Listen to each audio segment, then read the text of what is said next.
No one expected her to survive that winter. Not her doctor, not her daughter, and not even herself. The pills weren't working anymore. She stopped picking up the phone. Her house, once filled with the soft scent of cinnamon tea and jazz humming from the radio, fell into silence. It wasn't grief that swallowed her whole. It was something slower, more invisible. At 65, widowed, estranged from her only sister, and retired from a job that defined her for 40 years, Marjorie Scott began to disappear in plain sight. But here's what no one could explain. 6 months later, she walked barefoot across a yoga mat, bowed to the sun, and began to breathe again. No miracle cure, no expensive retreat, no guru in Bali. Just her, a second-hand yoga mat, and a decision, one morning, in a silence so thick she could hear her own heartbeat. It started not with motivation, but with desperation. One morning, Marjorie had stared at her reflection in the bathroom mirror. Her face looked like a stranger's, puffy from crying, hair unbrushed, lips cracked. She noticed something odd. She couldn't remember the last time she had looked herself in the eyes. She stared. Then, for reasons she couldn't explain, she whispered, "Get up." And she did. She didn't do yoga that first day. She just sat cross-legged on her carpet and breathed. Her breath came in jagged. Her knees hurt. Her mind screamed at her, reminding her she was wasting time. But she stayed. For 10 minutes, 20, maybe longer. She wasn't sure, but something cracked open that morning. Not joy, not peace, just space. The next day, she lit a candle.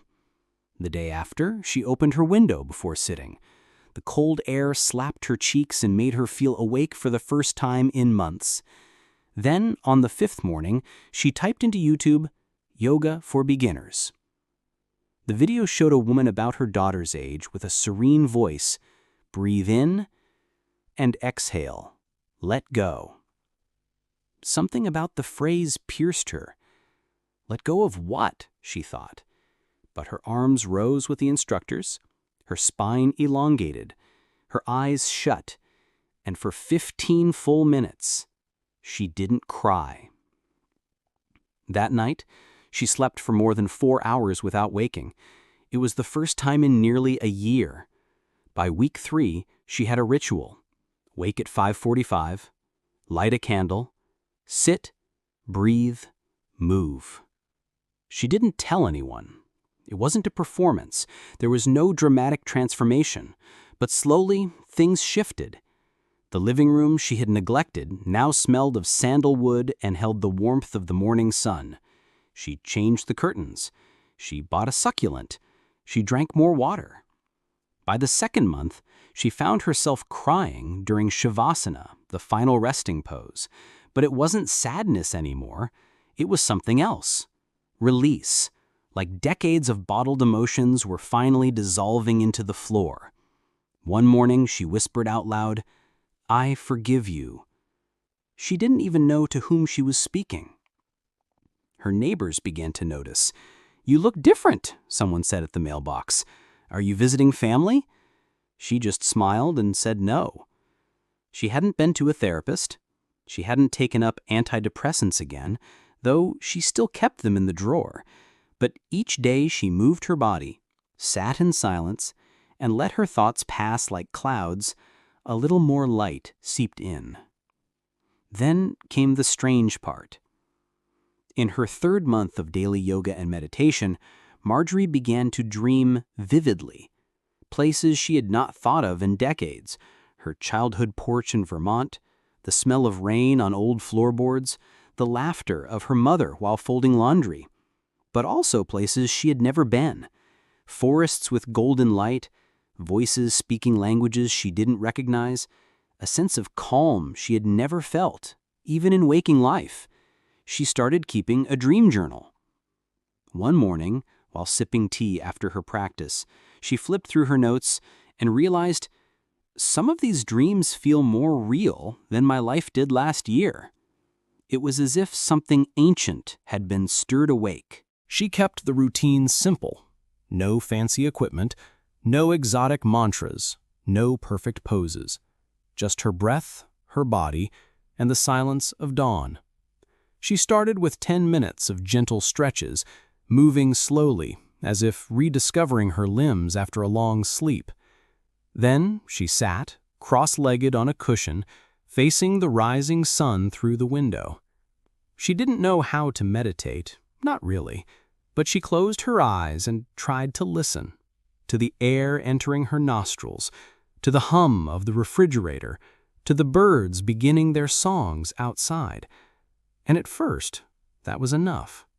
It wasn't magic. The first weeks were hard. Her legs would go numb from sitting. Her mind raced with memories she didn't want, and sometimes the silence was louder than the sorrow. She cried once, just sitting there, tears dripping onto the yoga mat without warning. But she stayed. She showed up every day. Something inside her, a flicker of curiosity, or maybe just stubbornness, kept her coming back to the mat. It wasn't about healing anymore. It was about honoring the time, the stillness, herself. She began reading about mindfulness, about neuroplasticity, about how the brain can rewire itself, even at 65. She was fascinated. Was it possible, she wondered, that her thoughts had trapped her in a pattern for years? That by learning to observe them, without judgment, she might finally be free? She found lectures online, interviews with doctors who looked nothing like her but spoke directly to her pain. She listened, took notes, and added new layers to her morning practice, sometimes a mantra, sometimes a body scan. She wasn't trying to be spiritual. She was trying to survive. And slowly, she was doing more than that. After about 3 months, her daughter visited, just for the weekend. And in the middle of making tea, her daughter paused and stared at her. "You look different," she said. The older woman smiled, unsure whether to take it as a compliment or a question. "I feel different," she replied. It was true. She hadn't noticed it happen, but things had shifted. She had more energy. She laughed more easily. She no longer feared the silence. In fact, she craved it.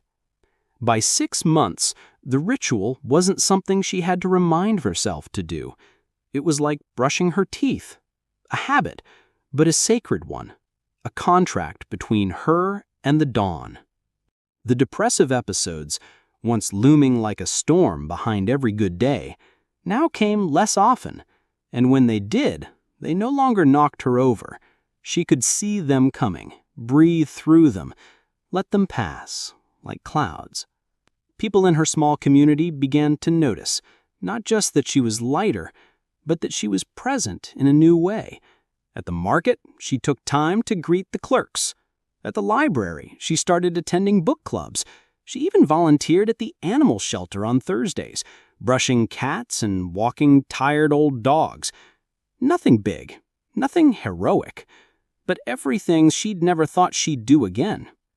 Then, one morning, almost a year after her first attempt at a sun salutation, something surprising happened. A stranger knocked on her door.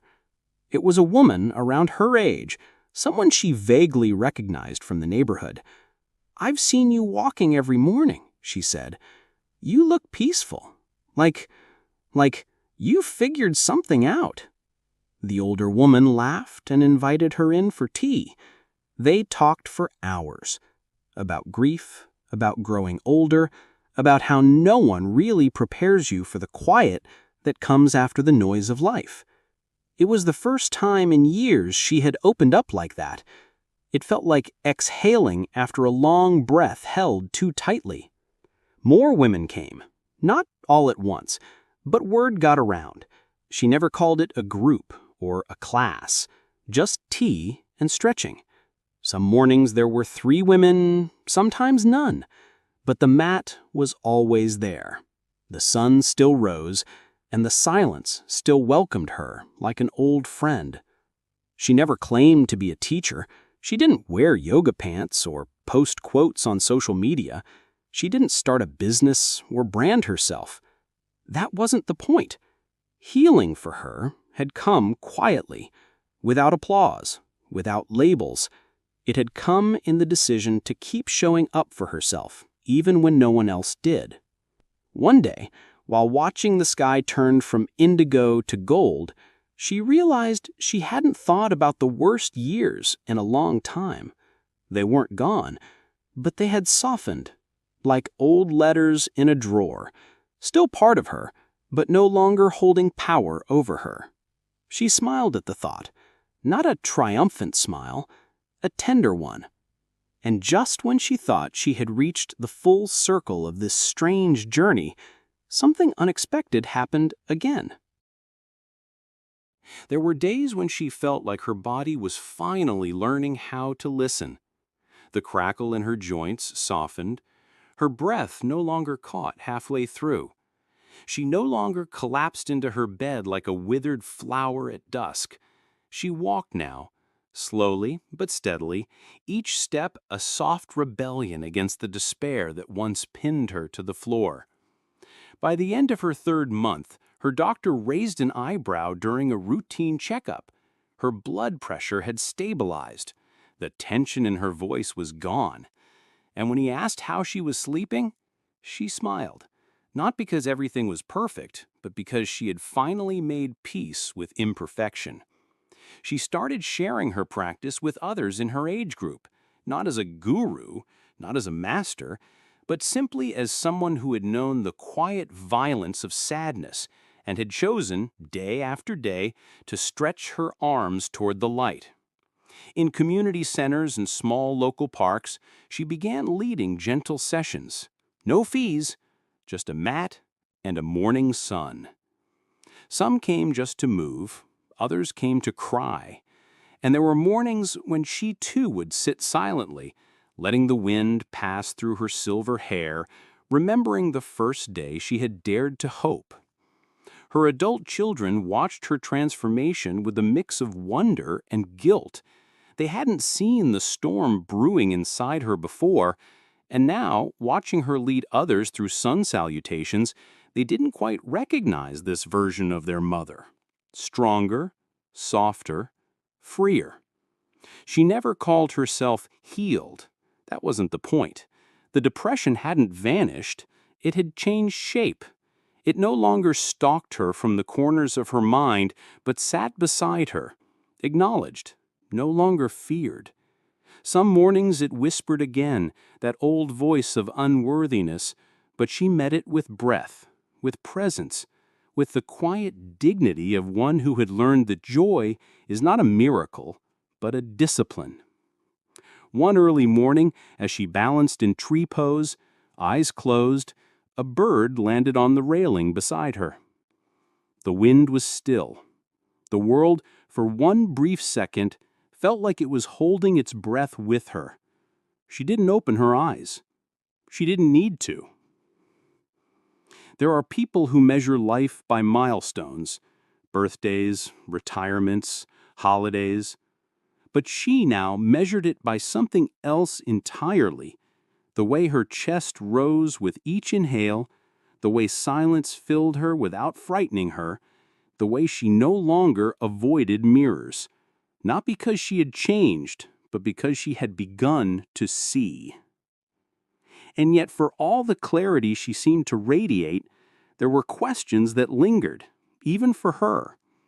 Had it truly been the yoga, the meditations, or something else? Something less explainable, more ancient? Was it the movement that mended her, or the stillness that let her listen? She never said. When asked, she'd smile, press her palms together at her heart, and simply whisper, "I just kept showing up." And that perhaps is all we're left with, an old woman in a sunlit room breathing slowly, deliberately, like a cathedral built of flesh and breath. No one really knows what saved her. No one ever will. But somehow, that's what makes it linger.